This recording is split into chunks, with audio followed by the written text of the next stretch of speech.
আলহামদুলিল্লাহ, আমরা বৃদ্ধাশ্রম বন্ধের আন্দোলনে নেমেছি। আমরা আপনাকে স্টুডিও দেখেছি। আপনার অভিজ্ঞতা কি বলে? আপনি টিভি মিডিয়ায় এ পর্যন্ত কোন মেসেজ গুলো পাচ্ছেন, কোন শ্রেণীর মানুষগুলো বৃদ্ধাশ্রমে যাচ্ছে বলে আপনি জানেন? আলহামদুলিল্লাহ, আপনাদের স্টুডিওতে আসতে পেরে আমি নিজেকে ধন্য মনে করছি।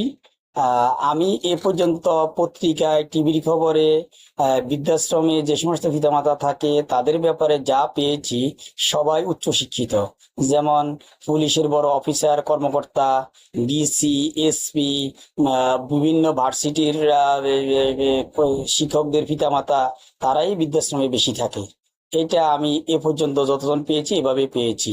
আর রেয়ার মাঝে মধ্যে দুই একটা ঘটনা ঘটে যিনি একেবারে অভাবের তাড়নায় পড়ে আহ বাবা মাকে অবহেলিত তাহলে করছে। আপনি কি বলছেন, আমাদের এই আন্দোলন সঠিক বলে আপনি মনে করেন? অবশ্যই আপনাদের এই আন্দোলন সঠিক। যে সন্তানরা মা বাবাকে বৃদ্ধাশ্রমে দিচ্ছে তাদেরকে আইনের আওতায় আনার জন্য আমরা প্রক্রিয়া করতেছি, এটাকে আপনি কিভাবে দেখেন?